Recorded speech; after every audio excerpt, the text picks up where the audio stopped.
We're gonna go ahead and throw some audio. We're gonna go ahead and throw some music, throw some reverb. Yeah. All right, and we're here. Welcome, everyone. Hello to another episode of... Oh, what the fuck do I gotta worry about now? That's not our name, Ethan. Sorry, it's people that are blowing up my phone for dumb reasons. Sorry. Hello, guys. Thank you so much for joining us on another episode of The Couch Cooperative. I am our Dungeon Master, Ethan, and I apologize for the small disturbance that I had via my phone. We are continuing another episode of The Curse of Strahd, our 5th edition adventure through Dungeons and Dragons. We don't have any major announcements that I can think of as of right now. Other than we're happy to be back. Woo. Baby. So without further ado, we'll just go ahead and jump in. So last we left off, our party finally got to the point in the town of Valaki where the Festival of the Blazing Sun was being hosted. And it was this massive festival that spanned the entirety of the day, the entirety of the night, and you guys had the opportunity to go around and mingle with people, play some small games. There was like a pumpkin hoisting competition that Helena was doing really good at, some arm wrestling competitions, and just like some classic Why did you just shut off? Oh my god. All of my technology right now is just not working. I'm gonna Skynet the whole fucking house. This is... Don't do it, Ethan. It's not worth it. Better watch yourself, guys. Better watch yourself. Anyways, you guys found a very peculiar individual who's a red dragonborn who seemed to have been there on some form of mercenary work, who identified himself as a Ragnarok. That guy. That fucker. Found out that he was being paid by an Ernst Larnack, so you stole his money, and found out that in his money bag that he had received was a contract, that he was going to get hired to kill Dima.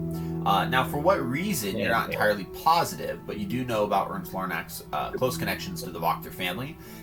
So then, when the time that it came to actually lighting the Wicker Man of the Festival of the Blazing Sun, it was this massive sun, like Wicker sun, it wasn't really a man, and Lady Wachter, having financed the festival, went up to the podium and begun to rally the entire town of Valaki against the current burgomaster, Vargas Vlakovic. And she was incredibly successful in turning the people against him for his unjust crime laws and for his illogical approach to the issues that they face under the ever-present danger of Strahd von Zarovich. And so, rallying their anger, she showed what had happened to her daughter, Stella Wachter, who had gone insane after some incident that Fiona Wachter had blamed on Vargas Vlakovic's son. And as a result of that, they watched as this poor woman, traumatized and quite literally mad, began to howl and scream in this unearthly and unholy way that killed people in the crowd, and things just went crazy from that point on. You guys quickly sprung into action to free your sister, Stella, and you did. So you saved Stella and brought her back to the Blue Water Tavern, where you met back up with Ismark and Irina, and had conversed briefly with the Martikov family, the owners of that tavern, who told you that they can't go with you anymore to the Wizard of Wines winery, but they gave you a map. They told you how to get there. And they said that you need to find Erwin, and you need to speak with him and tell him that Davian Martikov, you need to speak with Davian, and you need to tell him that Erwin sent you to him.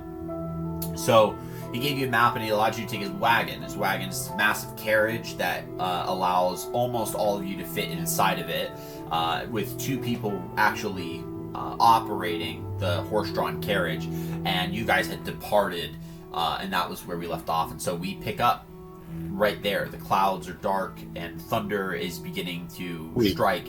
Thunder doesn't strike, it booms, right? So thunder's booming, and the sounds of it is a cacophony over the sounds of the massive village outcry of violence that has just taken place in this town. And you can hear the clop of both horses that are pulling this carriage against the stone this little like stone pathway that it's pulling across before it hits dirt and gets out of the first gate of Vallaki. Now you guys are heading west on the Old Svalich Road, and so you can hear the plop of the horse prints, horse's feet against just the dirt road as it's driving and driving. The cart's kind of bucking a little as it's moving across the road. Nothing crazy, but enough for like a little bit of some road turbulence as you guys are moving very quickly. Dima, you're inside. You're one of the ones that are inside of this carriage, and you have your sister. Oh. You have your sister with you, trying to calm her down, trying to keep her stress level low so that she doesn't go and do another one of these outbursted screams again. And so, what would you be doing? You haven't seen your sister in a long time, so what, Dima, would you be doing in the midst of all this to calm her down? Ooh. I would just Dima would have her wrapped up in like a nice, maybe even like multiple really like thick warm blankets. Yeah. And he would just be kind of like have his arm around her, kind of just holding her real close and kind of, rubbing the side of her arm and letting her, like a warm embrace essentially. And then I would probably just try to sing her either like old like nursery or like school kind of Barovian like songs that kids would sing, maybe ones from a happy time of our life, and see if it doesn't help kind of calm her nerves a little. Okay, go ahead and make a charisma check. And I'm going to go ahead and give you advantage on this because you added Barovian, like you added some of your cultural elements to assist you with this. Okay. How does a flat 14 do me? Flat 14. With the stress of everything, you consider to yourself that this is maybe the best that you can get her to be.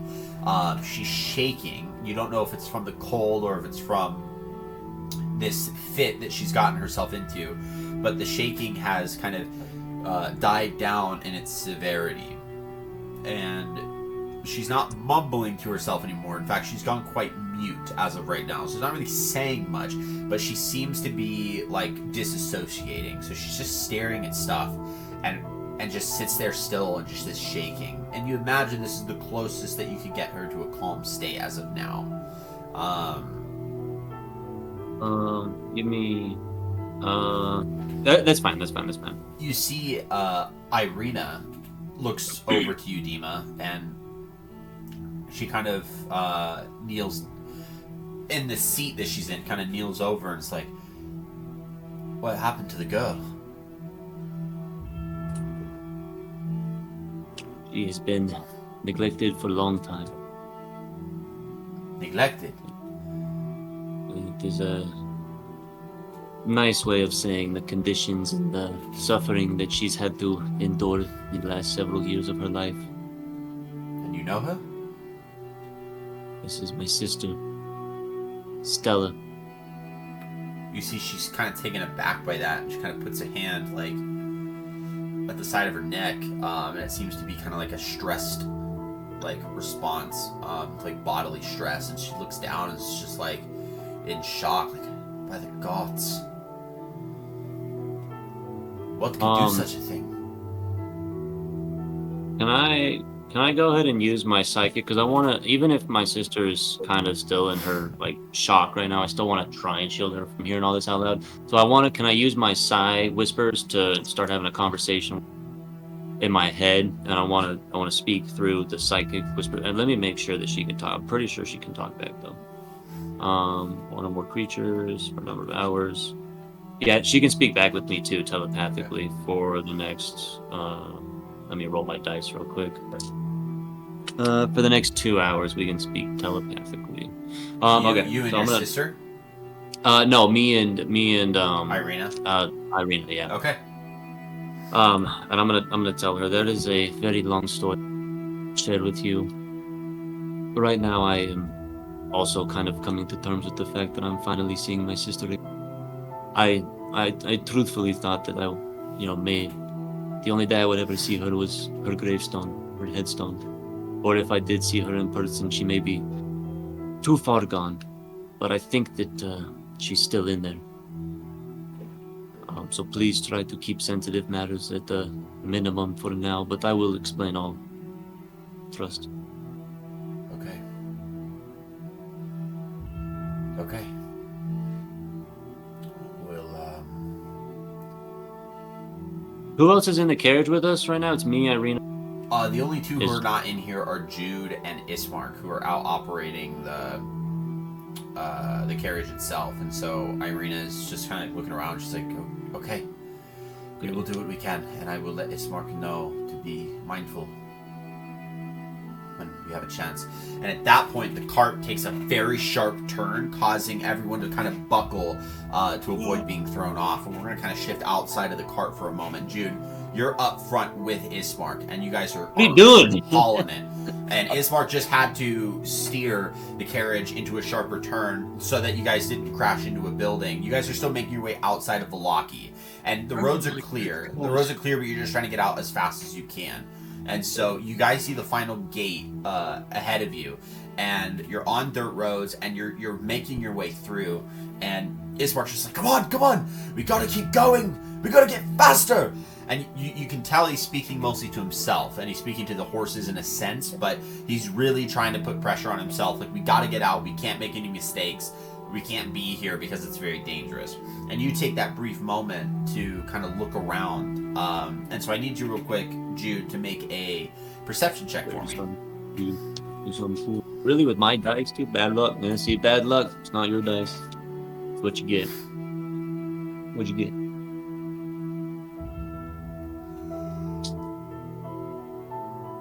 Oh my gosh. 13. 13. Yeah, you see it easy. As you guys are getting ready to cross underneath the final gate, you see something flutter to the top of that gate. And right before you're underneath it, that thing that flutters, you hear this like whoosh, and this this whoosh of wind throws like a shadow, like a tangible shadow out and down over the top of the gate as if it's a fog. And you see standing at the top of the gate, now kind of crouched a little perched, is Strahd von Zarovich, as he kind of looks at you as you guys are getting ready to go underneath that gate. And he picks himself up, very calm and collected, very noble, and he just simply gives you a bow as you're leaving. And so as you cross under the gate, he locks eyes with you as he gives you that bow.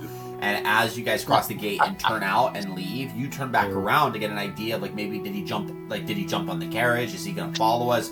And you can see he's just turned around, and you can see the wicker sun that's in the middle of town. You can see the light that it's producing. And so he's just standing there watching it from a distance, and just kind of, he's got his back turned to you and is just watching it. And you hear Ismark as you guys are like piloting. He's like, I fucking hate that bitch. Just like, Yes, finally. Someone who feels the same way as I do. He looks at you and he's like, what are we gonna fucking do about that man? Because every day that he lives, that demon, puts my sister's life in danger. I can't afford it.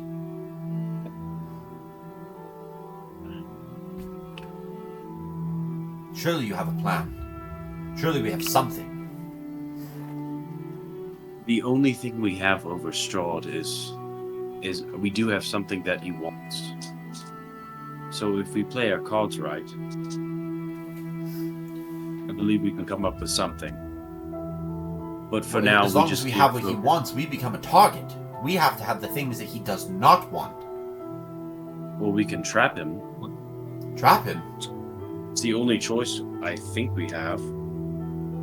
Surely there must be something better. What's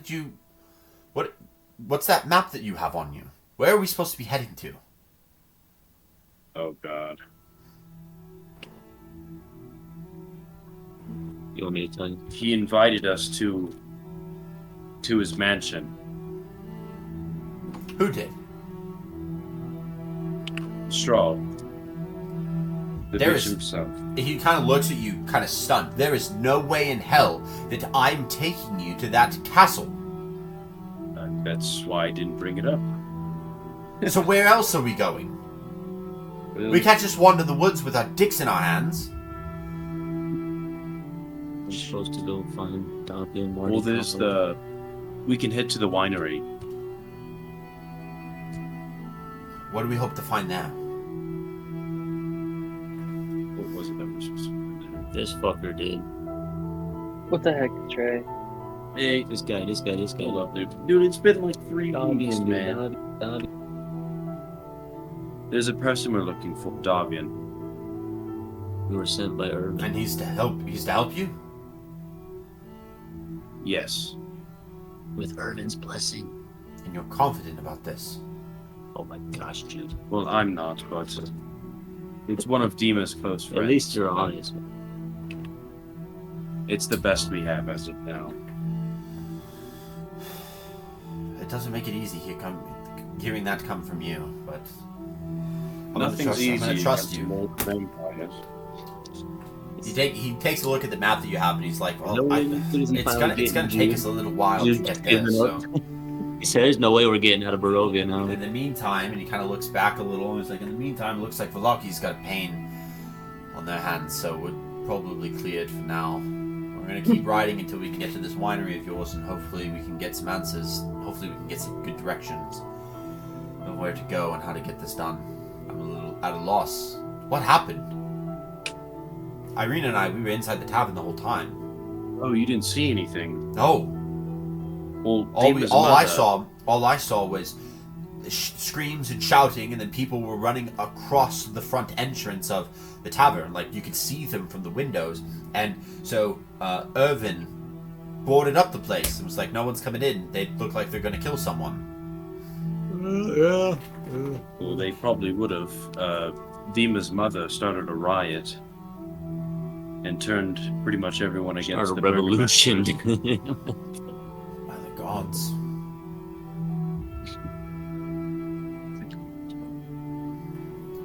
Fuck. I fucking hate that prick. And you can tell he's Yes. talking about Strahd again. No, I can tell. Yeah. We'll go back into the cart. There's an awkward silence that's just kind of hanging. No. I'm still singing along. I know. That's part of it. Okay. That's Okay. part of it. And Okay. you guys are trying not to add any undue pressure to what Dima's doing. And all of you guys have very evidently seen what has happened, like what will happen if Stella goes off the deep end with her stress. I just want to let you guys know this will be something that you guys will kind of have to manage, is her stress levels. It's going to be a very interesting mechanic and not one that we've really added. But we'll start to add it slowly. But this will be So what about my stress levels, dude? your stress Yeah, levels what? are inconsequential because your screams don't cause people's heads to blow up. So That's all right. throughout the You course got me of the rest of the adventure, as long as whatever's afflicting Stella exists, you guys will just have to be very careful about what you do with her, where you bring her, and what you allow her to see, so that her stress levels don't overboard. If they do, fun things will happen. If they don't, fun things will not. If I use remove curse, will that? Do you have that as a spell? No, but I can get it. You'd have to find out. I It's can a only very good change question. spells in a long rest. So, well, we'll have to see. Okay. I'd like to kind of listen to Dima whistle for a few minutes, and after listening to a few minutes, feeling like I've picked it up, I want to kind of mimic and whistle along. Yeah, make a performance check for me.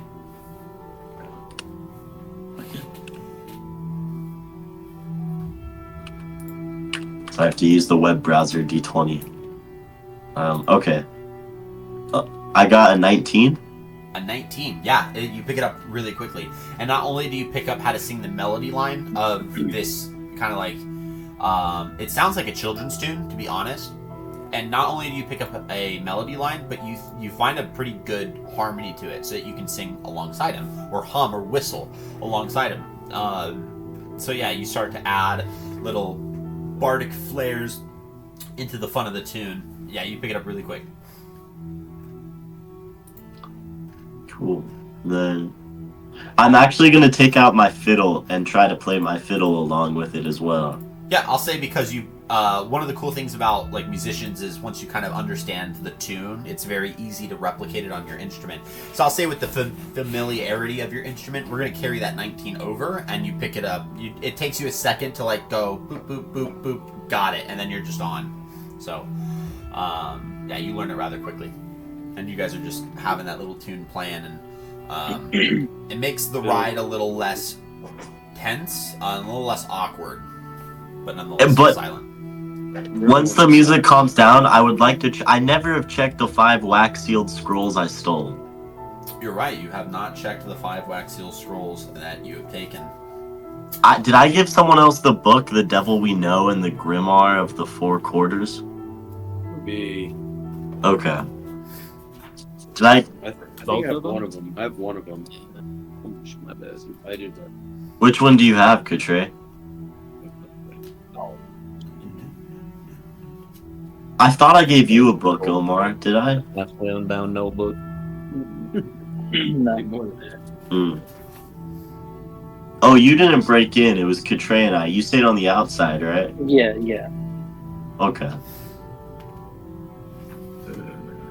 My goodness. Where is You got it? it, dude. I believe in you. I'm dude. I'm like, I would not have remembered if I didn't have this written down. I'm surprised you even remember when I bring it up. I'd be like, oh, that's a thing? Let me go check. Yeah, so you want to, Oh yeah. Or yeah. check those puppies out. okay, pick a I number, have 1 the through 4 5. quarters. I have the 4 quarters, the grimoire. 2. You pick number 2? Yeah. Okay.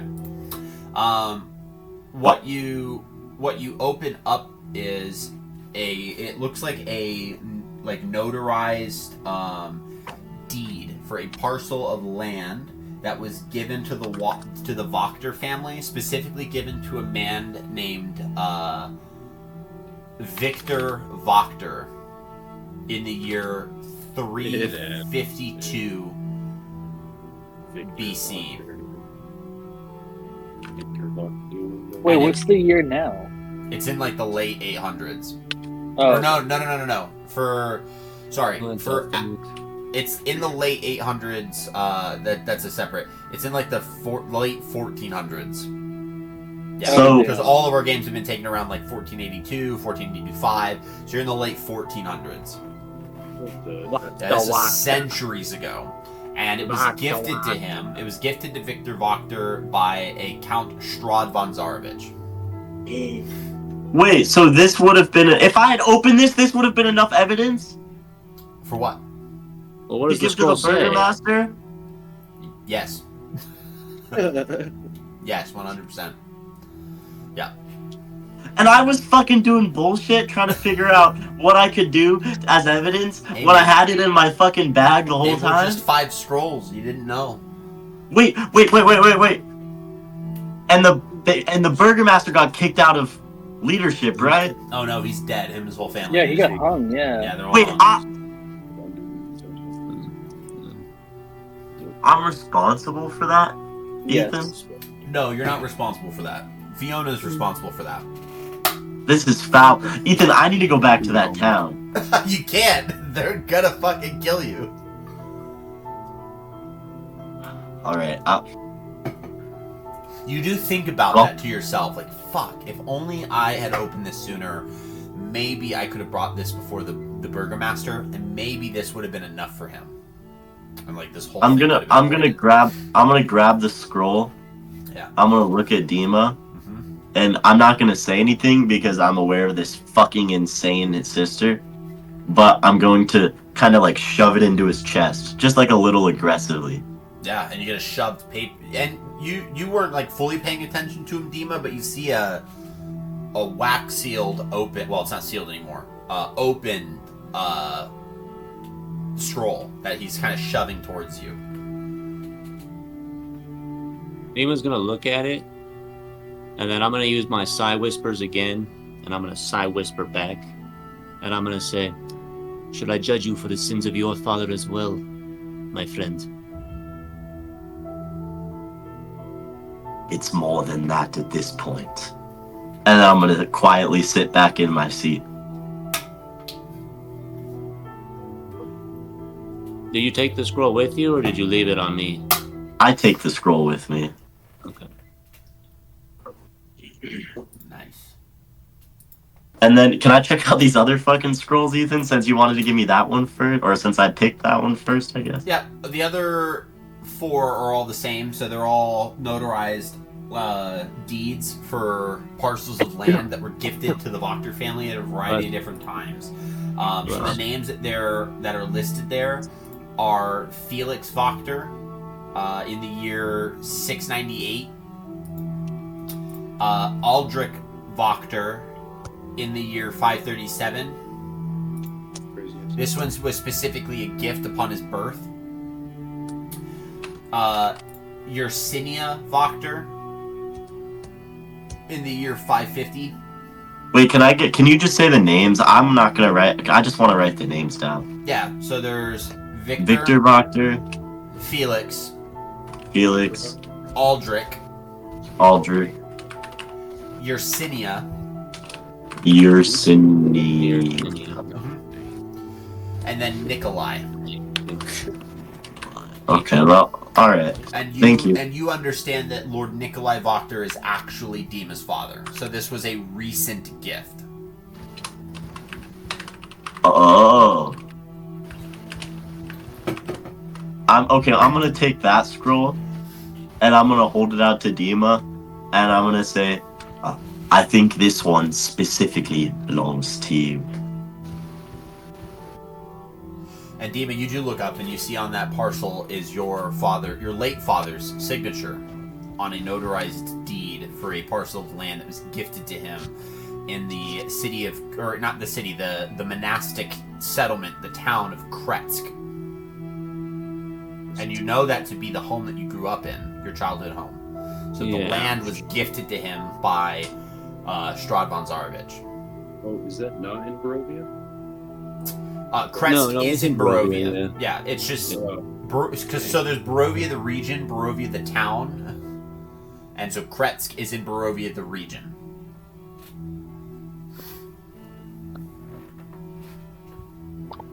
No. Get fun stuff. out. Fun Out. stuff. Out. Go. Sorry.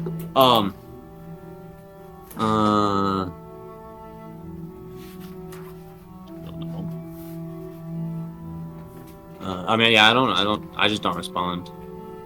Fair. What are you thinking of at this moment? Right now? Yeah. I'm What's just running really through Dima's focused head? on Stella. Well, because I mean, from my understanding, as far as like Barovian culture goes, it's essentially like it's just the dad giving the land away to their once they die or in their will. Like this is a will almost essentially, or it could be likened to a will, No, right? it's a gift. Of the land It's a gift. but it keeps getting gifted through all the years, right? They're different.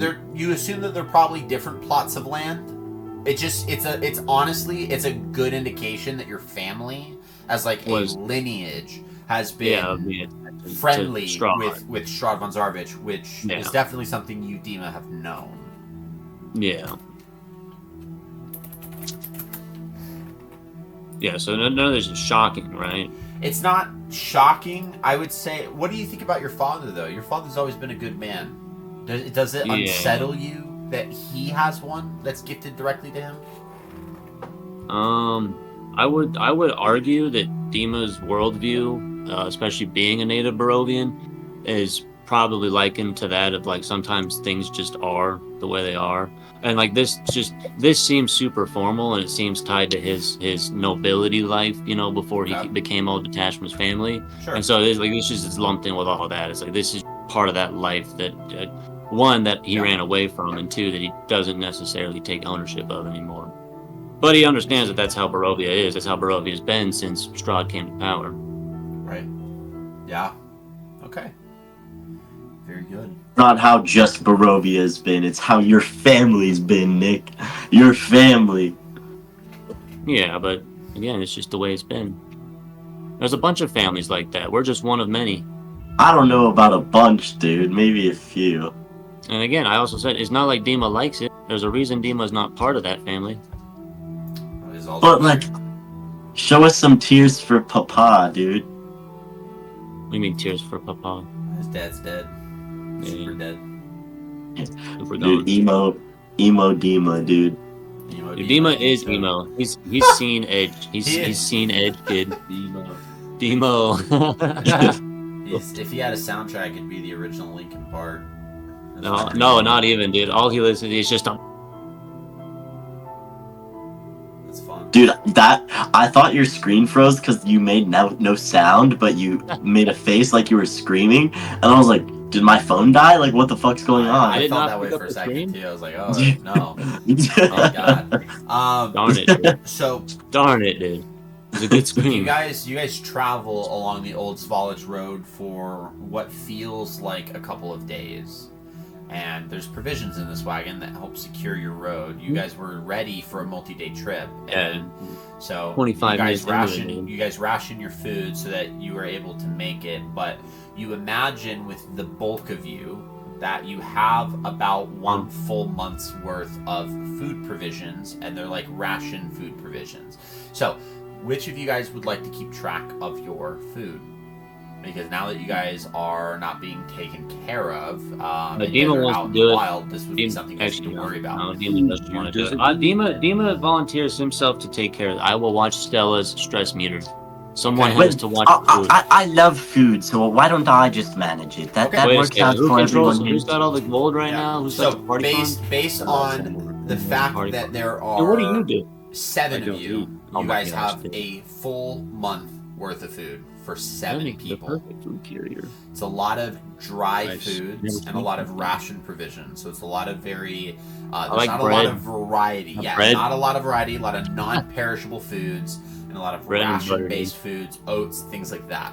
It's Beans. enough for you guys to eat and not be hungry, but maybe not have the most enjoyable meals.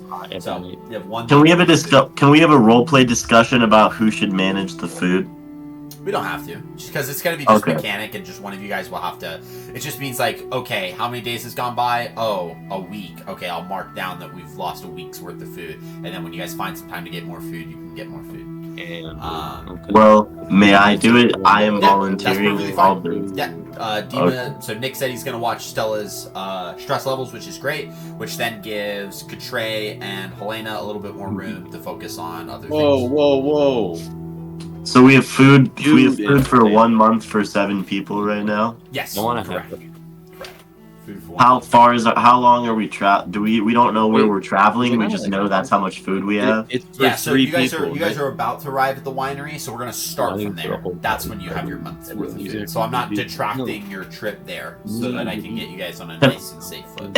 If I eliminate one person, how Hey. many months of food do we have? If you suddenly lose a mouth to feed, you would probably Why? save yourself about I don't eat.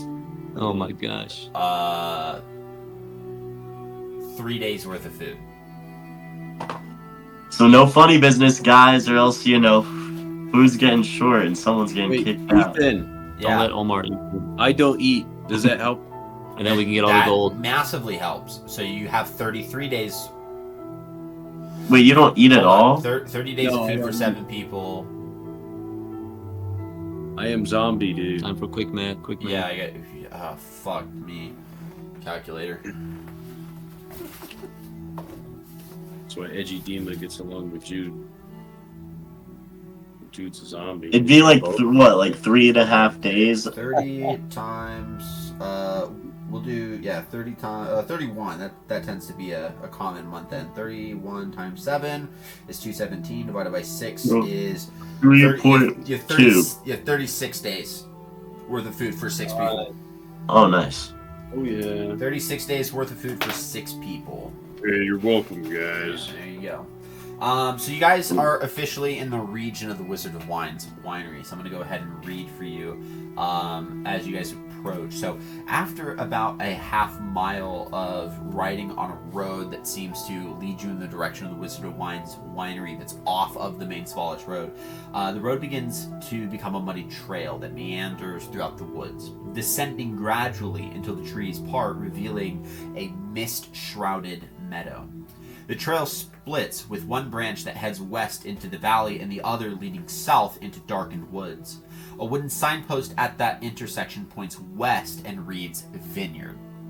So you take the wagon and move it in the direction of west to follow that path.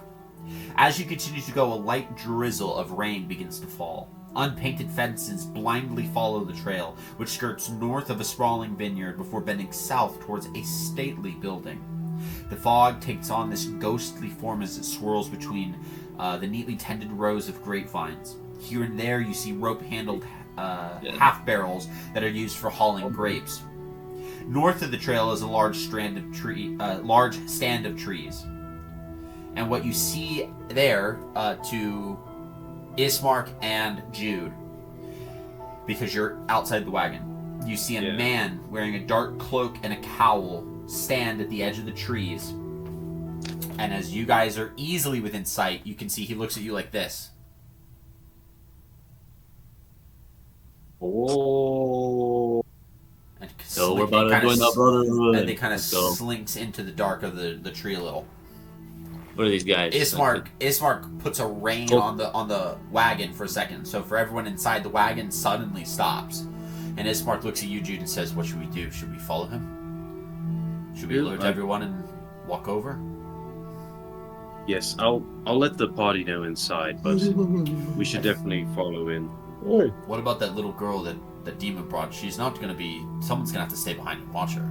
She's a weapon. I'll talk to Dima about her. I just think it's probably within your best interest. I can stay and protect Irina. Irina's great with children, and I know she's not a child anymore. She seems to be like in her teen years, but she's great, and she could be of relief while you guys are out and doing things, and I can keep the wagon guarded while that's being done. Wait, real quick, how old is Irina? That's a good question. She seems to be in her teen years. Yo. Strahd's not gonna beat the allegations, dude. Yo. Wait, you saying Irina? No, your sister. Oh, I thought. Well, sorry, I thought he was talking about the girl that Strahd likes because she looks like. Oh, are you talking about how old Irina is? Yeah, Irina. Yeah, Irina. Oh, yeah. she's an adult, dude. Oh, okay, yeah. Yeah. Dude, that's what I thought. I was like, wait a minute. I thought you were talking about his sister. He thought you said Irina. I thought I was talking about Dima's sister, not Ismark's sister. That's my Dude. bad. Sorry. I almost. Trey just came up with the most creative way to take out Strahd. Yeah, and reported to the feds. In a matter of seconds, he just warp shifted in a matter of seconds, Jude effectively warp shifted my Strahd von Zarovich from a Strahd von Zarovich to a Drake, and I don't know if I'm ever going to recover. Guys, we got him. So, what do you do, Jude? Do you go ahead and grab the party?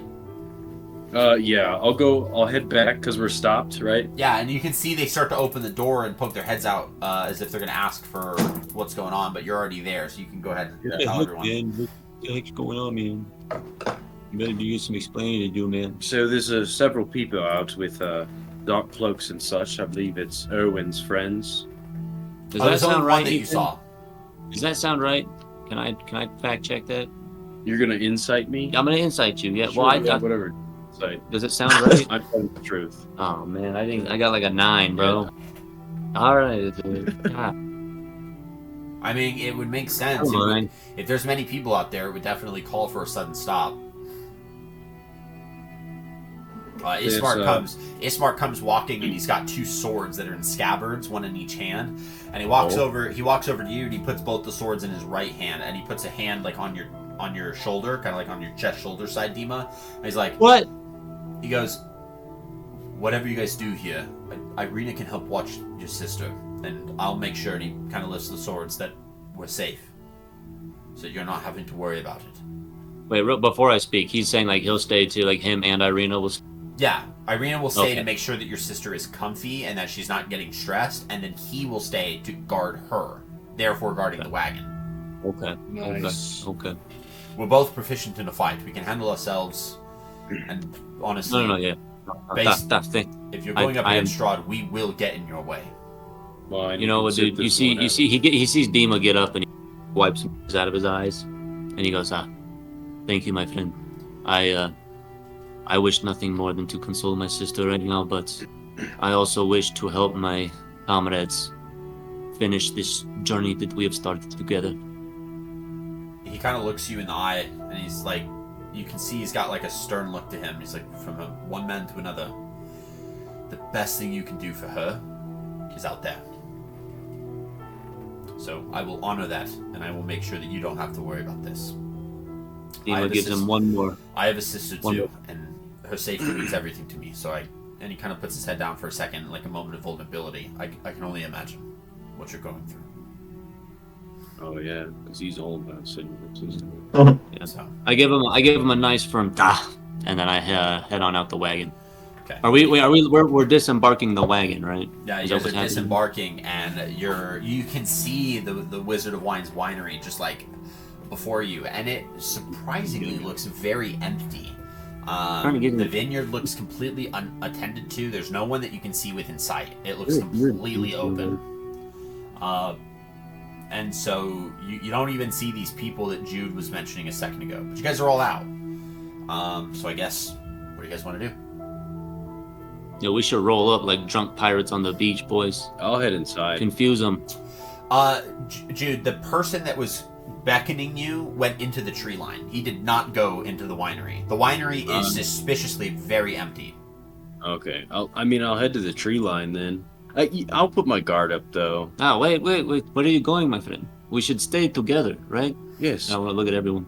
I thought you were following me. I mean, we came for the winery. I know that there were the people in the tree line, and maybe they were just guards or something. I don't know. But the man in the shadows, he beckoned me over here. So Yeah, well, I've been beckoned by a lot of people. That doesn't mean it's a good thing, my friend. well, We need to do our due diligence, do what we were going to do, and then go from there. Not Dima, at this point, you distracted. feel a small rock, like, pat your shoulder. What? And it causes you to stop, and you turn in the direction of it, and you see a person looking at you from the tree line, and he's like, and he puts a finger up to his mouth, and he just puts his hand out and goes, No, yeah, definitely. No, you see that, my friend? That is crazy as hell. What do you want, man? get in Dima, here, everything. please. You know what? I'm gonna sigh whisper this fool too, man. For 1 hour. And then I'm gonna telepathically ask him, what? What do you mean? Why do you want me to... I don't trust you. Do you think that we trust you? You are new, but if you are here for the vineyard, you will die. We're here for Davian, not the vineyard. Then I can take you to him. He's not in that vineyard. What's in the vineyard that would kill me? Death. What is death, my friend? Death is old a age. death Death is falling. walks. A death that walks, and a death that we were not ready for. You want to meet Dima. Davian? I can show you. He is my father. My name is Adrian. Dima. Who sent you? I'm Dima. We were sent by Irvin. Irvin. Irvin Does that sent us. shit stick want? He said to find Davian and he helped us on. All right, we'll follow you and I'll explain more then. And then I want to motion the Dima. party over. Guys, come on to the trees. These guys are cool. I'll follow over. So you follow this How man. you like that, dude? You guys follow this man in this dark cloak, and he begins to bring you through the tree line and out into very kind of out of the way, past the vineyard. Brings you to this small little encampment that's inside of a cave, and they have this like tree, like a half fallen tree that kind of blocks the front of it a bit visually, so it doesn't look like they're coming and going from it. And he brings you through. He like lifts up some branches so you guys can crawl through, and he's like, "Come on, get through."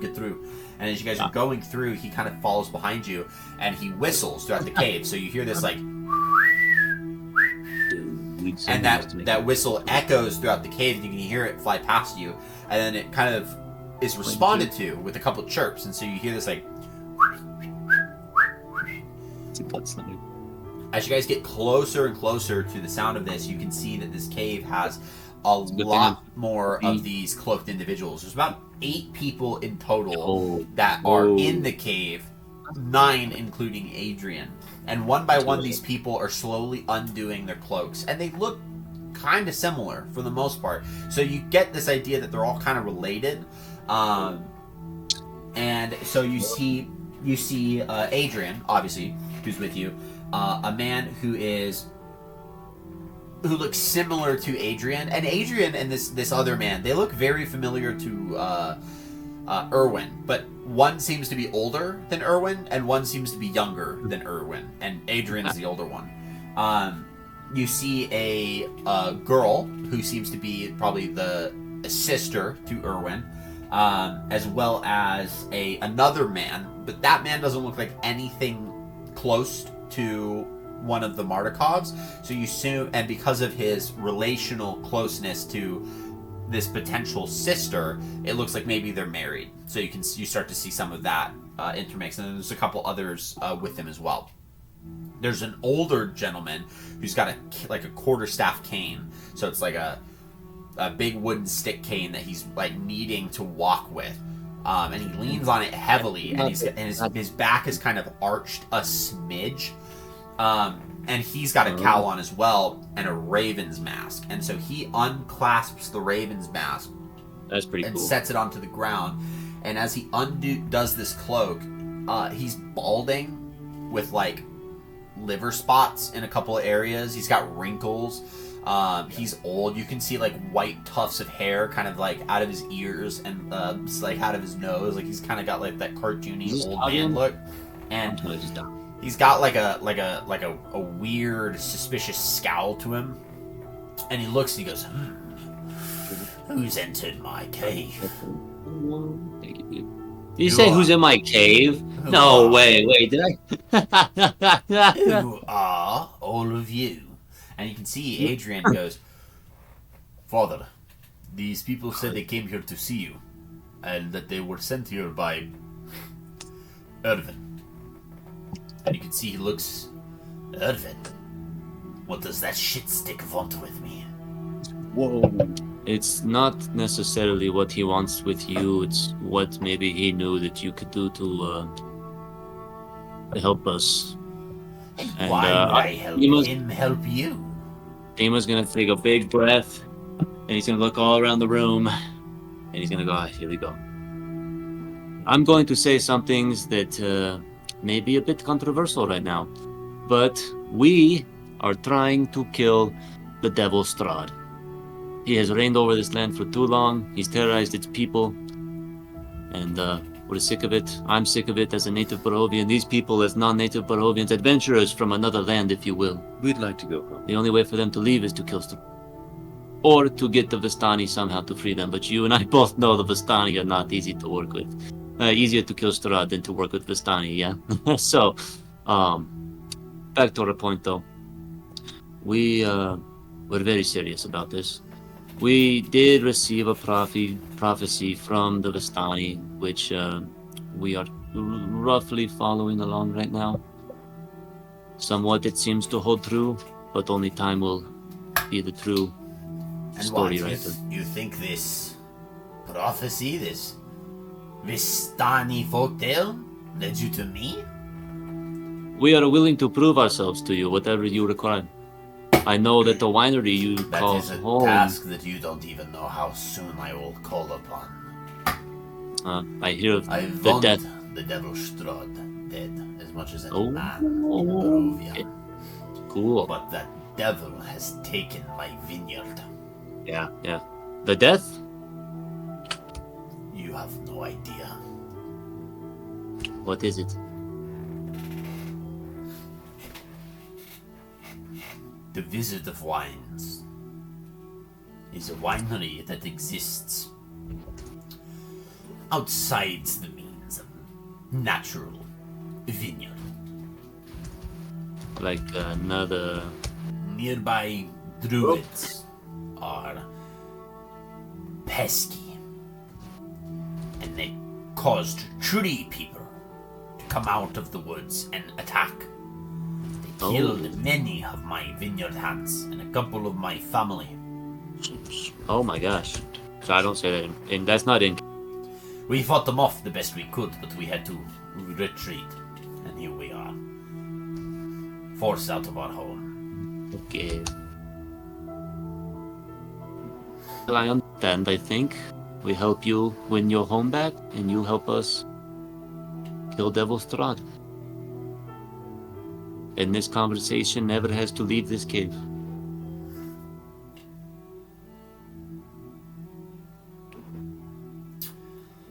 And Dima's gonna look at him with just like a cold, dead stare. I'll tell you this. You help me free my vineyard back. We'll have an honest conversation about helping you on your quest to defeat Strahd.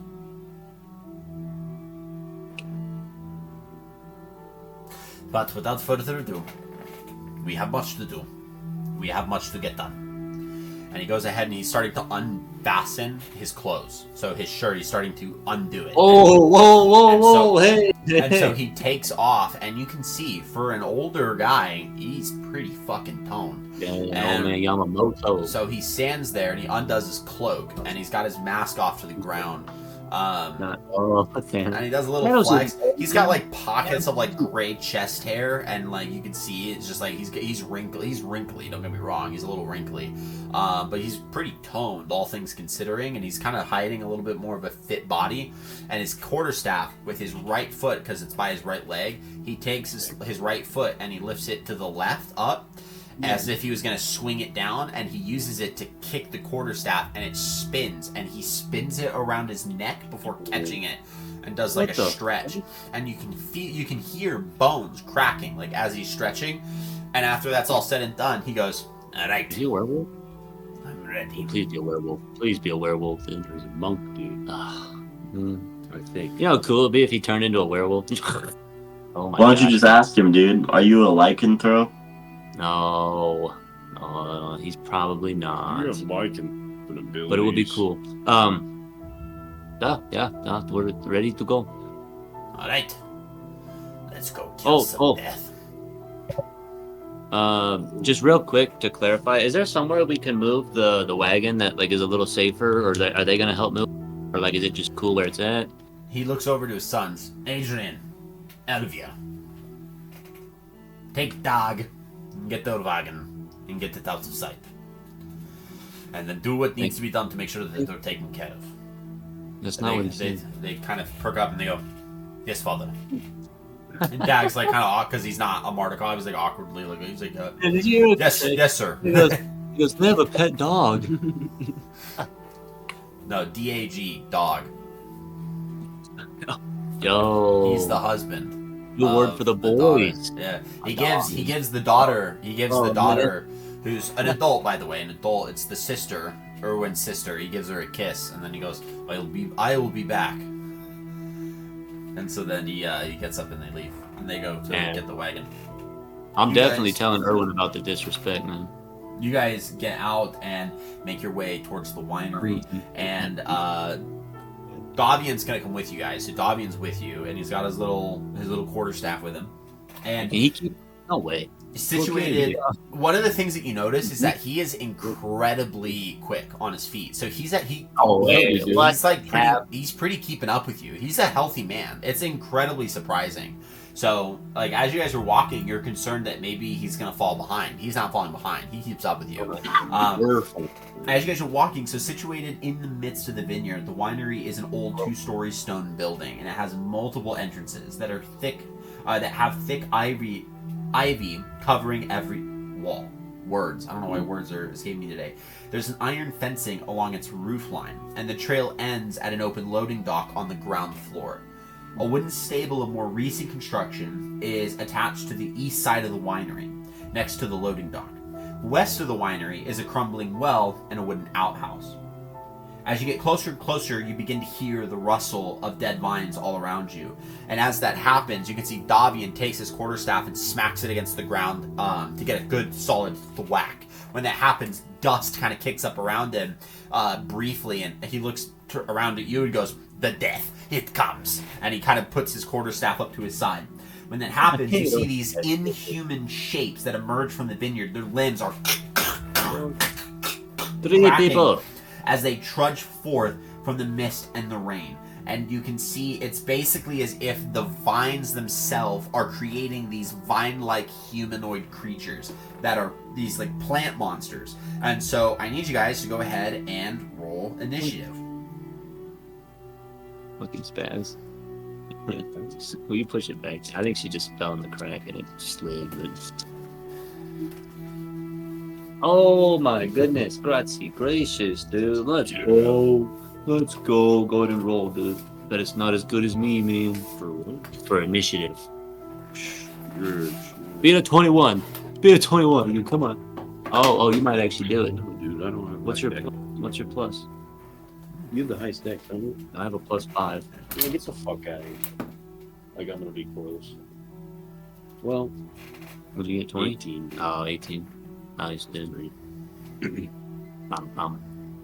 I don't want to go first, man. Someone want to trade my 21? No, you're supposed to go first. No, what do you mean, man? If other people go first, then I can just instigate sneak attack. Okay, so Dima, what'd you get? 21. Okay, Jude. 18. I'm gonna have to double check all this. Helena. 1. We're running rusty tonight, man. Nice. And Romulus.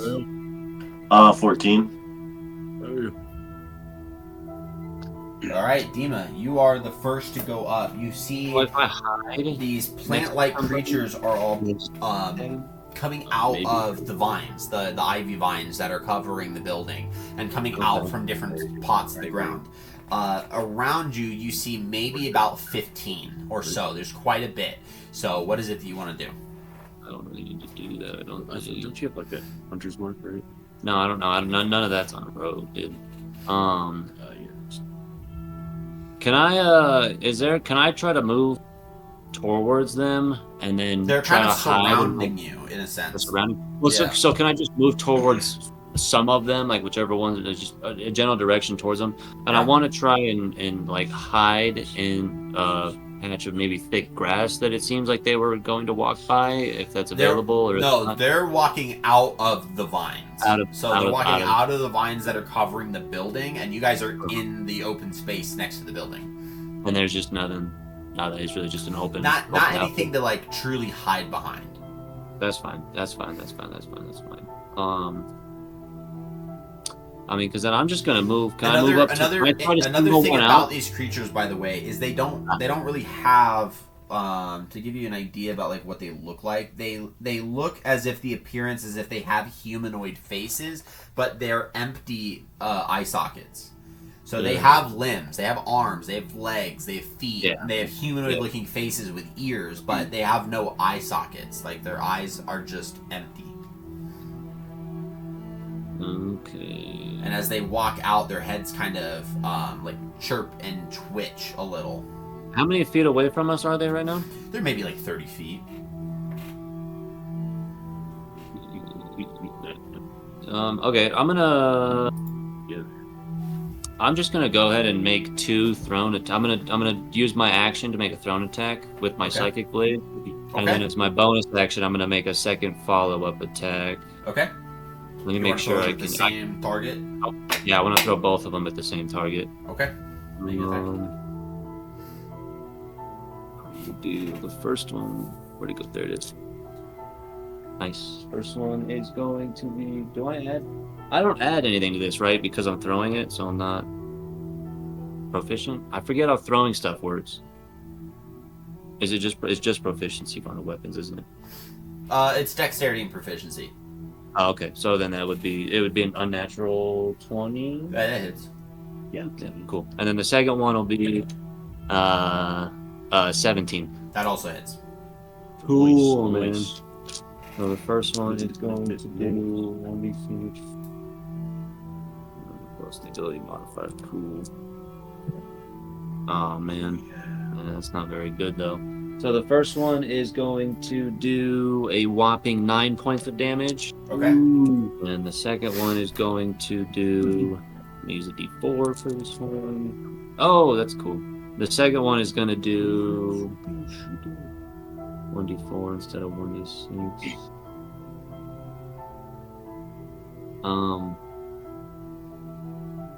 And I have a question real quick, because for the psychic blades, it says this magic blade is a simple melee weapon with the finesse and thrown properties. It has a normal range of all that.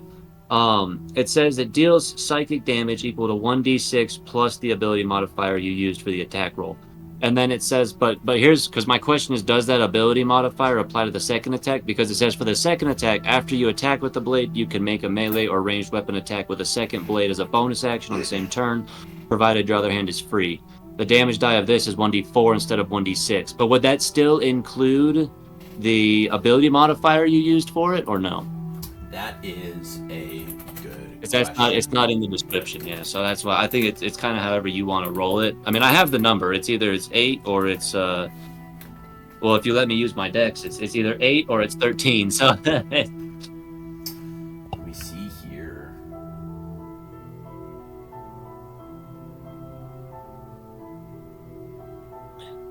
I would say that it doesn't, because it doesn't specifically state that you get to add the ability modifier. So I'll say it's just a flat d4. Right. And that kind of follows the rules of 2-weapon fighting, unless you have the feat 2-weapon fighting that allows you to do that. If I take that feat, will that apply to this? Absolutely. If you end up taking, Cool. I think it's 2-weapon fighting that you can take. Or a feat that's cool. like that. We'll figure it out, fine. but there's a feat that allows you to do it. Okay. The second attack is just 8 damage then. Okay. Can I though? Well, real quick, you go ahead and immediately pull out these 2 psychic soul knives and just hurl them very fastly. So as you're drawing the first one, it's just out, and the second one flies out as quick, and one impacts into one of these creatures' chest, and the other one hits it in the head, and it just falls backward and just falls inert. Nice. Wait, so is it dead? Yep. Nice, dude. Cool. Yep. And that's your action, bonus action. Yeah.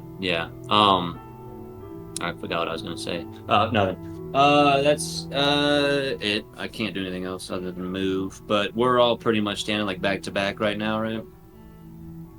Is that how are we squatted up like the Avengers and we're surrounded, boys? Getting close to it. So the next one up is going to be these creatures. So these creatures are going to start to move in on you guys, and they do have 30 feet of movement, so they're going to completely now encompass and surround you. Now, there are 10 that are present, and there's 5 of you. So each person is getting 2 creatures on them. Each creature can only make 1 attack. So we're going to start with Helena. Oh, God. The first one to attack is a 6. That's a miss. And second's also a 6. So both miss you with your armor and your shield. With your armor and your shield. It's honestly, they're just attacking with these tree-like claws, and they're just trying to rip at you, and you're able to just kind of shrug it off. We're gonna go to Jude next. First one is a 17. Damn. I'm gonna use my shield. Okay, so you see this one kind of lumber up, and it's gonna claw into you. So you quickly throw out this arcane deflection, and then the next one's a 6, so it misses. It can't hit back on you with that shield. Then we're gonna move over to Dima. The first one's a crit. Wait! Uncanny dodge. You can uncanny dodge it, so you'll have it. Oh yeah. Okay. All right. Fine. Okay, so you take 3.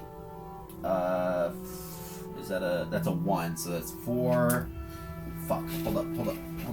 I dropped the dice. 4 plus 2 is 6. Plus 2 is 8. Plus 1 is 9. So you take 5 points of piercing damage. Dude, you would have only taken 9, bro. And then the second one attacks you for a 13. Wait, so it was you dodge. The first one is 5 and the second one was 13? 5 points of damage is what you took. The second attack roll was a 13. Oh, 13. That'll miss. Yeah, that'll Okay, miss. so then the second attack you're able to dodge. Is that 5 the half damage, or do I do half of 5 and I? It was 3? 9. You took half of 9. Okay. So, Cool. Romulus, we're gonna go to you. First one to hit is a 22. Yeah. Holy. So you're gonna take 3 plus At least it was a 1. crit, right? So you're gonna take 5 points of damage. Okay. And then the second attack is gonna be 9, so that's gonna miss. And then 2 are gonna get hit, Davian. First one's a 10, so that misses. And the second one is a 17. That also misses. So you guys see as these creatures are trying to attack him, he's using his quarterstaff to deflect and redirect their attacks as they're coming through. And it's actually What's his AC? it's actually Davian's turn. So on his turn, he's going to go ahead and make 2 attacks. So he's going to start by swinging the quarterstaff like a bat at the first one. And he's going to do it two-handed. That's going to be a 13 to hit, which does hit. He's gonna Way knock around the head his swing stick. off. And he deals 11 points of damage, which is just enough to kill it. So he swings it around him like a bat, and it hits it straight in the side of the head, and the head flies off. It just goes in, it literally hits the side of the house and gets stuck in the branches, and then the body kind of throws a bit like a ragdoll. So then he takes it, now having fully swung it, he pivots like a dancer and brings his quarterstaff to where he's like holding it like a spear, but he stabs it behind him to hit the other one that's on it. And that's going to be an unnatural... no, he's got a higher plus than that. That's a 25 to hit. So he hits that one. And he rolls 12 points of damage. So with the other one, he stabs it all the way through the chest cavity, and it breaks. Like his quarterstaff pierces through the other creature, and he drops He it. stabbed himself with a blunt object, man. Yeah. And when he does that, he is going to... I don't know if I want to use any of these abilities just yet. Yeah, I think that's going to be it for his turn. He's going to go ahead and move over to... You hear that, guys? That's foreshadowing what Ethan just said. He's going to move over to Romulus and Jude in that area. So he moves very quickly over to where the two of them are so that he can kind of help out on the next turn, but that's his turn. So that being said, we're going to go to Jude. He's up to the weak point.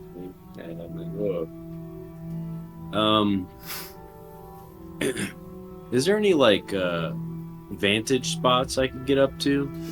You could get on top of the house, but you'd have to find a way to get up 2 stories rather quickly. Well, I'd still have vision of everything. Yeah. Can I Misty step up? Sure. Let's go. Yeah, we'll say you have enough room to go ahead and Misty Step up on top of the house. So you go ahead and very quickly cast Misty Step, and bam, you're just on top of the roof. Wait, well now what? And then I'm gonna firebolt down on him. Oh my god. Okay, go ahead and cast Firebolt. You firebomb. Firebomb. Oh yeah. Oh fuck yeah. Does a 27 hit? Yes. Let's go. You never know, man, with this high-level D&D campaign. We're level 5. 2d10, baby. Where's the 10s? The pretty diamonds. That means it's... Actually,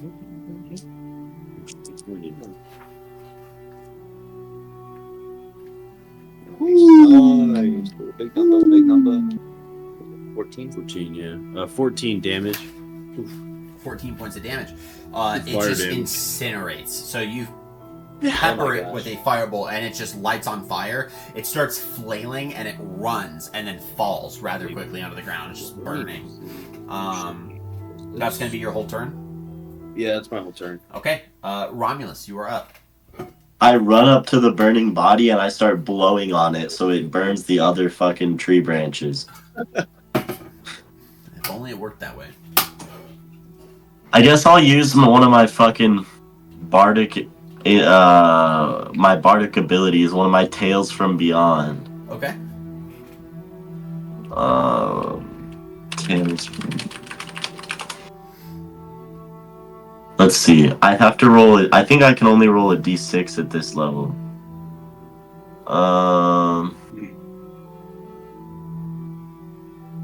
It's whatever my bardic die is. So, at 5th level, my bardic die is... Fuck. It's still it's a d6, right? It could be. We'll have to... I'm just gonna do a d6. I'll make it easier for now.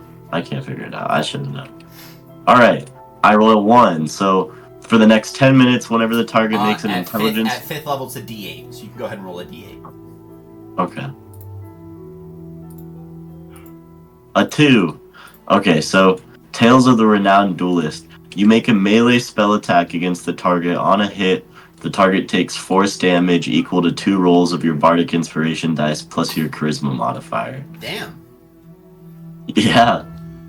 That's pretty cool. Yeah, so you conjure up this like spiritual duelist within yourself as you begin to retell this fantastic tale of a warrior who died.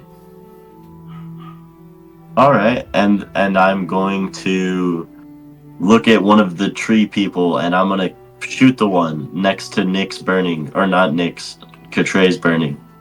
Does it have to be a melee attack for the ability? Oh yeah, I guess it does. It says you make a melee spell attack, so I have to hit so him. I think you're basically like conjuring up even like a spiritual weapon to some degree. Could I conjure up People too. Just a like ceremonial dagger? Sure. Nice. And then I'm gonna go for a slice, I guess, on one of the tree people. Okay, make an attack roll. It's a spell attack, so it uses your spell attack modifier for the attack roll. Like a 21? That'll hit. So you roll 2d8 plus your charisma. Because those are actually Russian names too. 12. And you kill it. Nice. Yep, so you just take it and stab it in its throat, pull that blade out, and it just drops straight dead. I bet no one expected a melee attack from me. To be honest, I didn't. So yeah, as it drops, you have another one on you, so you kind of drop this one really quickly and then turn your focus on the next one so that you can be ready. I'm assuming that's going to be your action, your turn? I think that's all I can do, yeah. Okay. Helena, that makes it your turn. And as a 5th level paladin, you now have multi-attack, so you get to attack twice this round. So And your smite is stronger. I don't want to smite anything yet because I feel like these things are relatively weak. So I'll attack it normally, but I'll attack the first one that's closest to me. Okay. First. Make an attack roll. Immediately people that get action. 18 plus. That definitely hits. Go ahead and roll damage. What do you want now? With your sight, like 12 points of damage. First one dies, so you take your sword and with your My shield. trident. You It's my your trident. trident. Sorry, you take your trident and you, with your shield, you push off the other one and then stab immediately with the one that's on your side. Pull that trident back and then, like a Spartan, get ready to attack the other one. Yeah, you have a trident? I do, yeah. That's cool. Dope. You should get a net with it so you can throw the net and then trident people. Oh be fun. no, that's why I have Thunderous Smite because I feel like it'd be really cool to use with a trident. That would be So that's why I have that. Just the don't second use it in a one, sauna. Facts. Maybe that might come in handy someday. But It did not. It doesn't. Sorry. it's a 21. 21 to hit. That hits.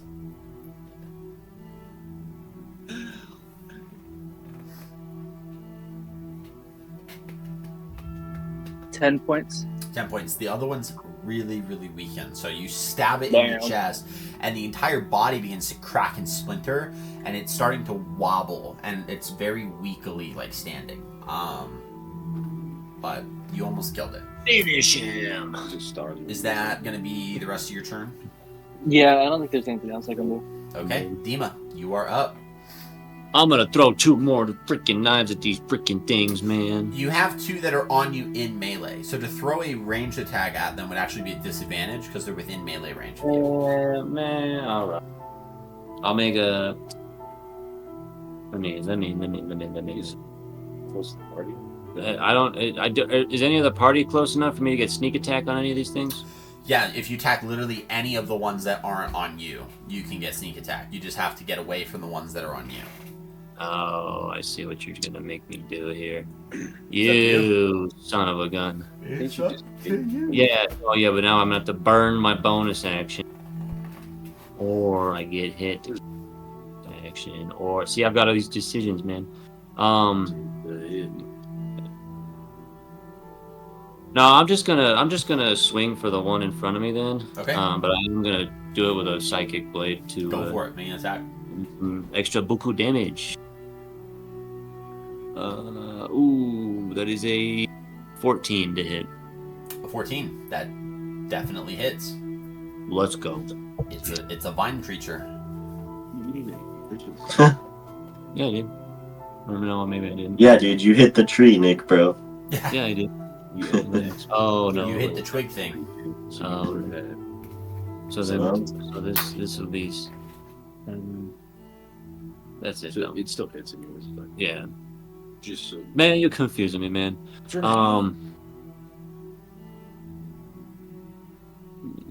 That is gonna be 7 points of psychic damage Okay. on that first attack, and then you stab it, and it cracks in many areas around where you stabbed it, and you pull the blade out. It's still standing. and then I'm gonna use my bonus action to make one more attack against the same Right. and that'll be an 18 plus. That hits. So that'll hit, and that one is going to be. Oh man, they go 4 points of psychic damage. Okay, you kill it. Yeah, with both blades, you're able to kill this other one. I'm assuming that's going to be your turn. Yeah. Okay. So moving up to the needle blights is what they're called. The needle blights. One of them, specifically the one that Jude left down on the ground from his area, is going to lift up its arm. And Jude, you watch as the arm changes from a hand to just like a set of jagged spikes, and it's gonna fire them at you. Oh my gosh. Yo, are these things glass cannons, dude? Are you gonna go insta down? Does a 22 hit? Those are 22 hit a wizard. Yeah. 22 hits. This is why I play D&D, is to ask that question. You take 9 points of piercing damage as those needles like just kind of fly up your torso, and you start grabbing onto them and pulling them out, and you can see the blood splurting from these different holes now that are in your body. We're gonna get one attack against Helena real quick. That is a 14, so that's a miss. We're gonna get one attack against Dima. Yeah, weak sauce. Dima, does a 16 hit you? Meets it, beats it. Yep, so it does indeed hit. Okay. So you take 3 plus 2 plus 1, so 6 points of piercing damage from this needle blight. Davians are dead, so we have 1. Davian's dead! No. We have 1 that's going for Romulus, and that's going to be Was a 9 that 6 to hit. before the half or after the half? That was before. You're going to uncanny dodge it with your reaction? Yeah. Okay, you take 3. And then the one that attacked Romulus rolled a 14. Does that hit you, Romulus? Yeah. That does. Okay. Cool. So you take... That's a 4 plus 3, so 7 plus 1, 8 points of piercing damage from the claws. And then it's Davian's turn. So Davian's going to go ahead and attack with his quarterstaff once. After this, you gotta go to. Also, you can show you something cool. And that is a 20 to hit. And he deals 11 points of damage. So, Romulus, he, with his quarterstaff, he actually attacks the one that's on you, and he kills that one. So there's not one within melee range of you. And then he puts himself kind of in between you and the other creature, which was originally attacking Jude, but is now shooting at him. And he's going to attempt to make an unarmed strike against him. Whoa, wait. And that's going to be a 22 to hit. And so he is going to do... Legs out for 6. So he takes his foot and he kicks the side of the creature, and it shatters the entire body, causing it to cave on itself, and the creature falls. And then he takes his quarterstaff and he puts it kind of behind him, and he keeps his hand out, and you can see he's just patiently waiting to see if anything's going to start coming at him.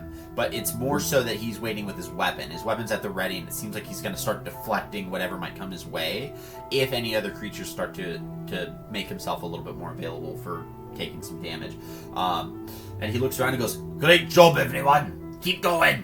And after that, we go to Jude. There is 1 needle blight that is currently on Dima, and 1 needle blight that is currently on Helena. Though the one on Helena looks significantly damaged. I need more help. No, you can't kill me. More help to me, dude. I'll shoot the one on Dima. Okay, Fine. make an attack roll. Certified not a simp. Dude, really? You gotta give me the attack roll. Seen you roll, man. I'm gonna use my inspiration. What'd you roll on that one? No, it was No. right next to it, dude. Yeah, 2. Damn. Neighbors with it. Actually, where's my crayon? Man, My beautiful you crayon. know the dice.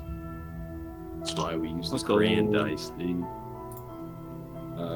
16. But I thought inspiration was. You kill the other one that's on Dima, and it just burns. So Dima, you see as the other one receives a hefty Oh my- firebolt from the rooftops, and it just incinerates. Because the other Needle Blight doesn't have a turn upcoming, and it has 1 health left, we're gonna say that Helena dispatches it rather quickly. Wait. Can I use Vicious Mockery? On the Needle Blight? Yeah. Yeah, I'll let you. I'll have it fail. How do you I have want something to to roast? say. How do you want to roast this Needle Blight to death? I will just give that to you. This is why I stay away from wine. Thank you. That was it. That's all I had. Alcoholics Anonymous I'm back. gives you a nice round of applause, as Thank you. sobriety is the thing that kills this twig blight, and it just explodes. Honestly, it just explodes. And as there's a brief silence for just a moment, and Davian looks up at you, Jude, as you're on his vineyard, and he goes, "Hey, get off my vineyard!" I hiss at him. No, I'm kidding. Can I superhero jump down, or would that hurt me? That would probably hurt you. You take about 3d10 worth of damage, or 3d6. What if I catch sorry. him? You can attempt to catch him if you want. Do it, Katre. Do it, Katre. Do I'll it, catch Katre. you. Do it, Katre. Do it, Katre. What is it? Athletics? Yeah. Do it, All right, Katre. I'll catch Do it. you, Katray. I'll Do just, it. Elena, and then I'll jump. Yeah. I rolled an 18. That's with all my pluses. Yeah. So as he jumps down, you catch him. Wait, catch what? you, You like, actually you know, like- caught her? You know, like the maidens, like you know how when you like a knight catches a maiden, you're like in your yeah. You're in my arms. Yep. So you catch him like a gender-bended version of every classic princess catch, and she puts you down. She gives you the ability. She gives you the right to put your feet back on the earth. Nice. And Davian just looks at it and goes, "You are such a weird bunch, you four. Very And then- effective. Very effective, yes." And then she smacks him on the ass and tells him to giddy up. Good game. And fucking. Davian kind of walks up to you with his quarterstaff still unslung, and he's got it, and he's kind of looking around. And he goes, "No, we don't have much time before."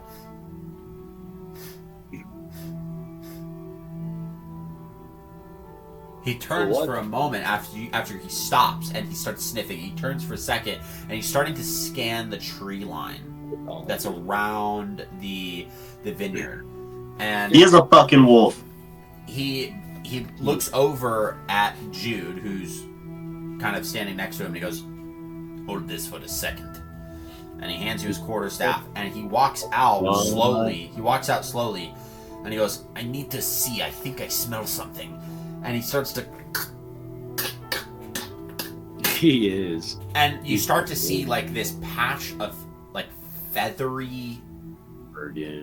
like felt almost like a feathery like torso begin to appear, and then it extends to where he has like a slight feathery underside on his arms. His arms almost become winged, and then they become clawed and taloned, and then his neck is still human, but it begins to shift his head into this hybrid man-bird thing, and so he stands there as this like hybrid were-crow, and he starts looking out amongst the entire tree line,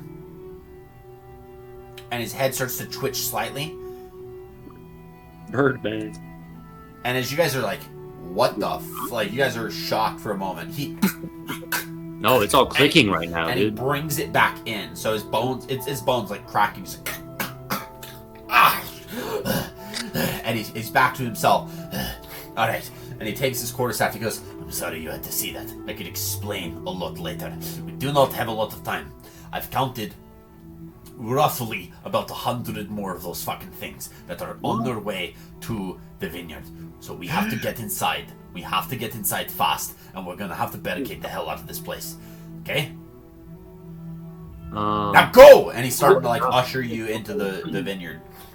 Or do you mean crow?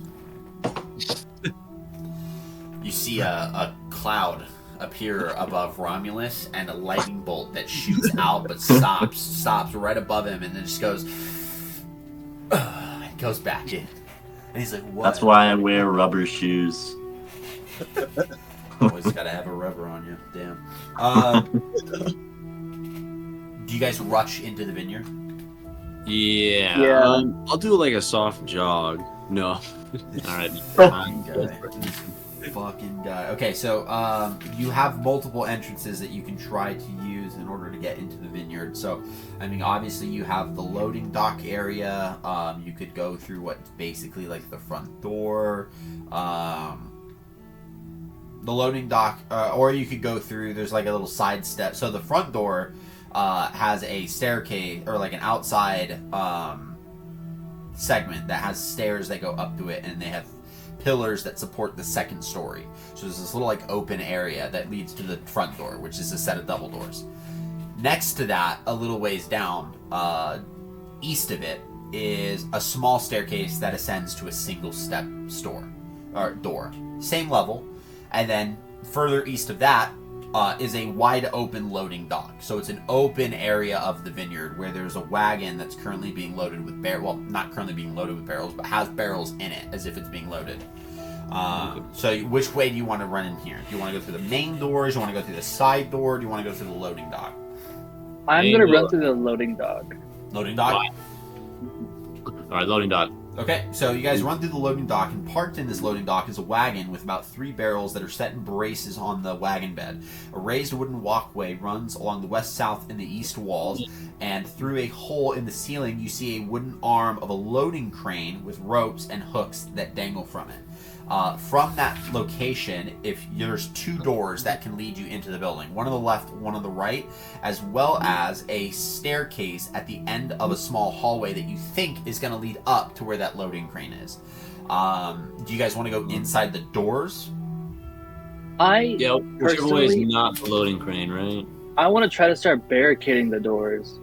Right, but you'd have to get like fully inside. So you're still in the loading dock. So do you want to go through the left door to go inside, or the right door? Wait, I have a question. Could we use that loading crane to barricade some of the doors? The loading crane would be. It's probably going to be affixed to something up there, so it's probably going to be isolated. They use it to basically put barrel down or pick barrel up. Okay, yeah. Darn it, dude. Bum. Is there anything we can put the barrel on to make it easier to move, like in front of the door? So the loading dock is not like connected to a door. It's an open area, and there's doors that are a little bit further down along the wall of the loading dock, but it's an open space to run into the building from. So there's 2 doors to choose from. There's a left door and a right door. They're pretty close to each other. Left door it is. So as you run into the loading dock, Romulus runs to the left door. That's right before this little spirally staircase. And when you run into that door, you run into an area in which you can tell right away the rich smell of fermenting wine that fills this large 2-story chamber, which is dominated by 4 enormous wooden casks. Each one is 8 feet wide and 12 feet tall, and a wooden staircase that's in the center of the room climbs to a 10-foot high wooden balcony that clings to the southern wall, which has 4 windows that is set into at a balcony level. Stacked against the wall underneath the balcony are old empty barrels with the words Wizard of Wines burned into their sides. The balcony climbs another 5 feet as it continues along the west wall and the east wall, ending at doors that lead to the winery's upper levels. Underneath these side balconies are several doors, some of which hang open. Beneath the sloping roof stretch thick rafters, upon which scores of ravens have gathered quietly. They watch you with great interest. Fuck. The ravens Where are those big ass barrels? As you see the ravens, you can see Dobbin goes, "Don't mind the birds. The birds are our help." Can I try and slide one of the barrels in front of the door, the full ones, the big ones? You look to go and do so, and your immediate thought is, what can I start putting in front of these doors, and how can I do it? But you're not the only ones that's in this room. In this room as well, you see a human female, and she is wearing this tribalistic, like shamanistic style garb, and she has a mask on, a wooden mask.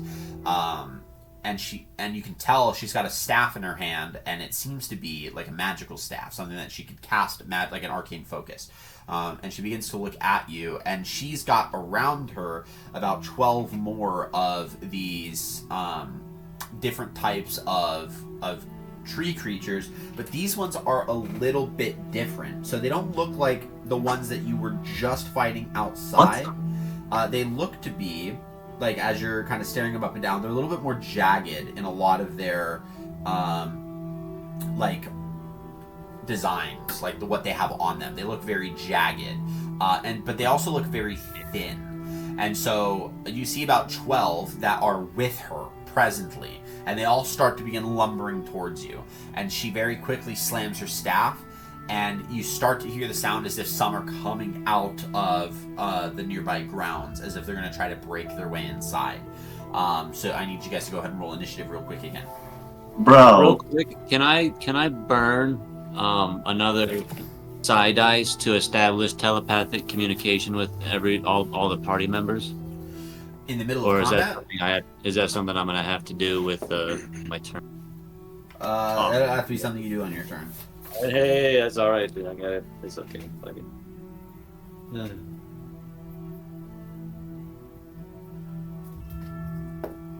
Just can't lose to me. Why she got 12 special trees, bro? Are these like buffed trees? What the hell? You'll have to find They're out. supercharged.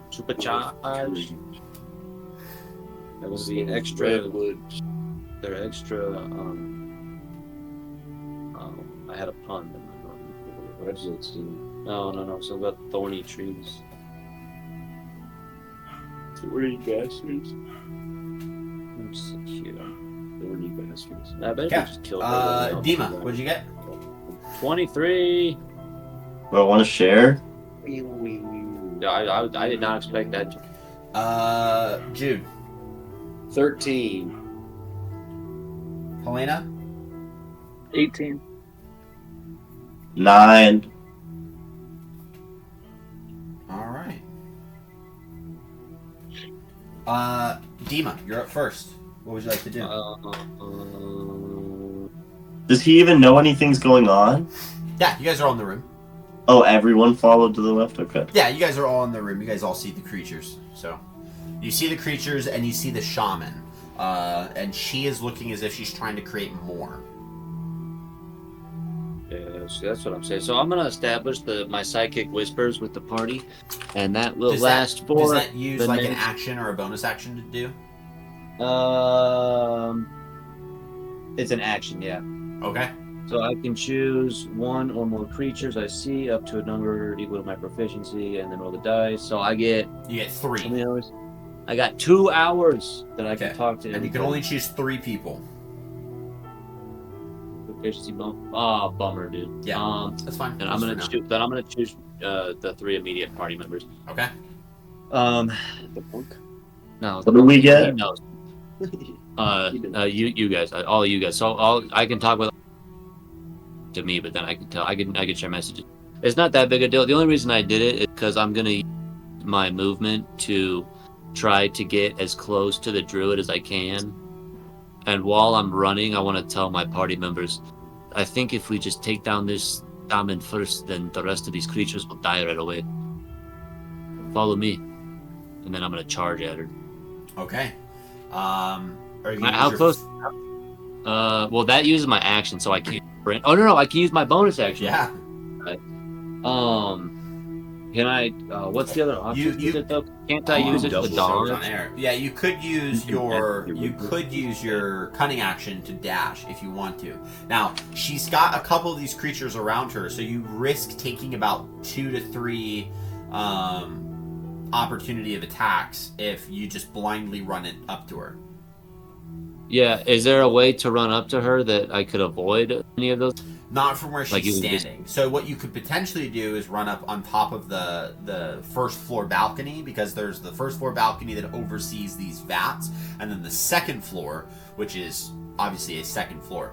The first floor balcony is going to be an elevated position from where she is, so you could go up there and try to see if you can get a drop on her.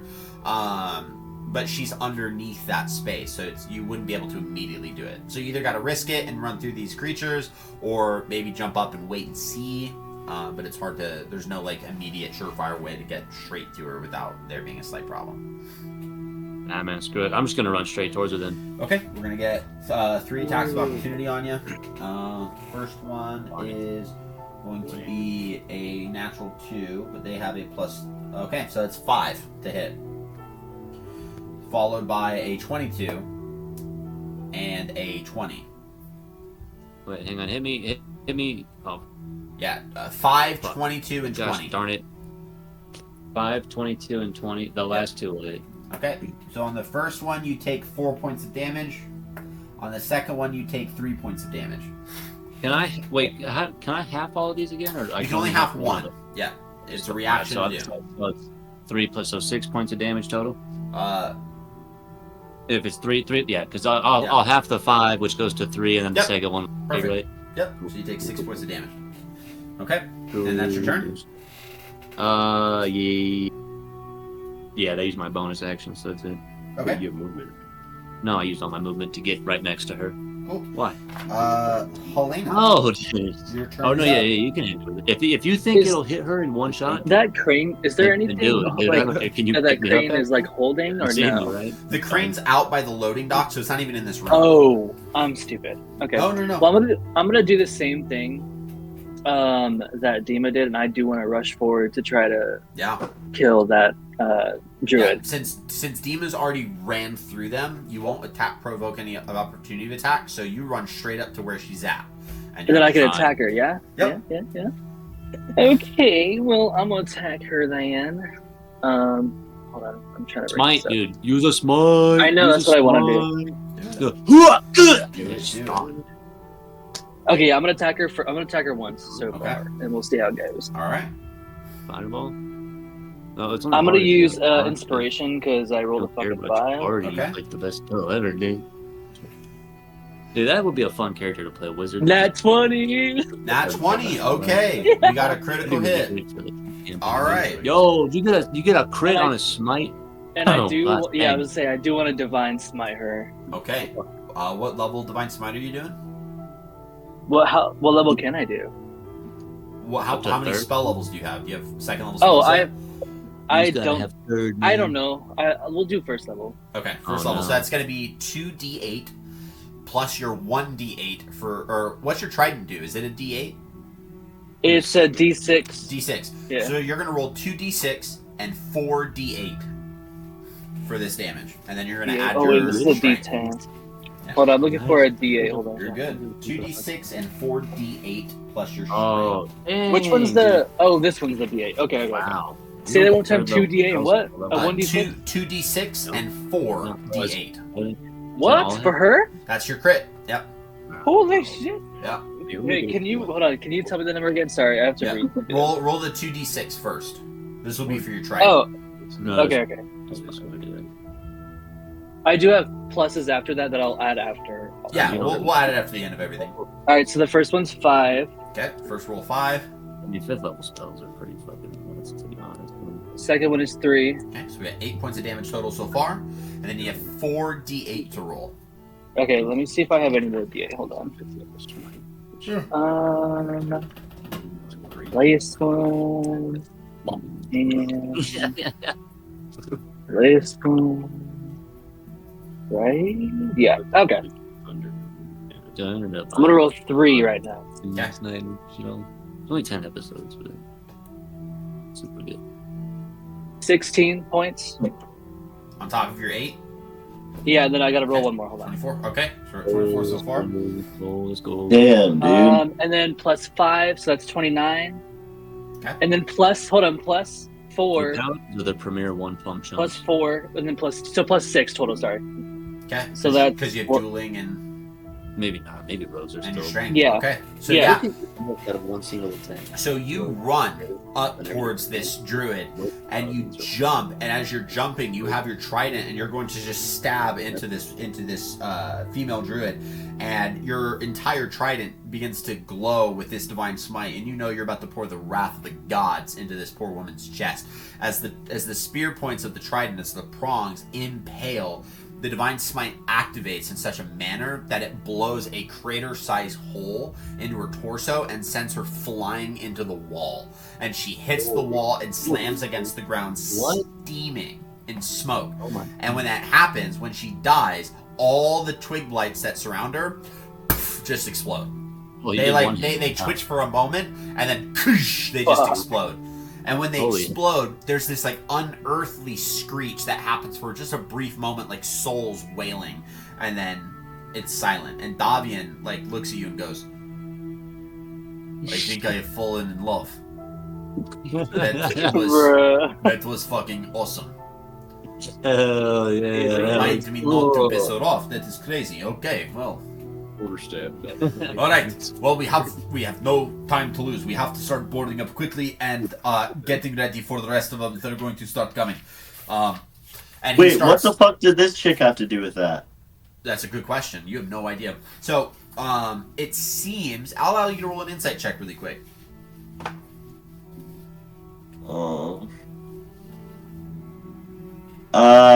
13 plus. It's a 16.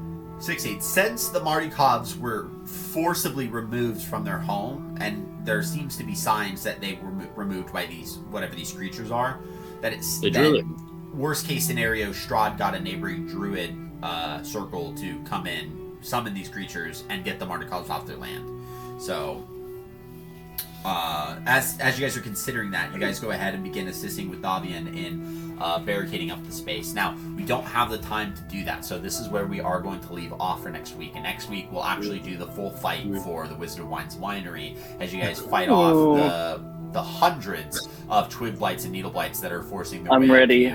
Yeah, it's going to be fun, especially because these creatures have anything between 4 and 11 health. This is going to be great. Oh, nice. We're fighting hundreds?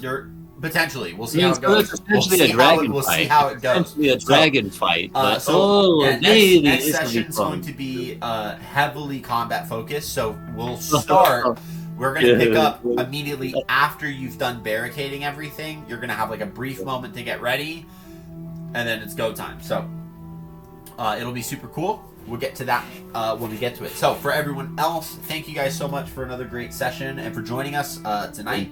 And if you're watching us on YouTube, thank you so much. We hope that you continue to do so. We will have these videos uploaded for you. Thank you guys so much. Please drop a comment and a like for the video. Subscribe to the YouTube channel. Tell us what you liked about the session. Comment and I will answer you. But thank you guys. We appreciate it. We hope you have a great rest of your night. Stay safe. Take care of someone that you care about. And tell someone that you love them. And we will catch you guys next week. Later. Peace.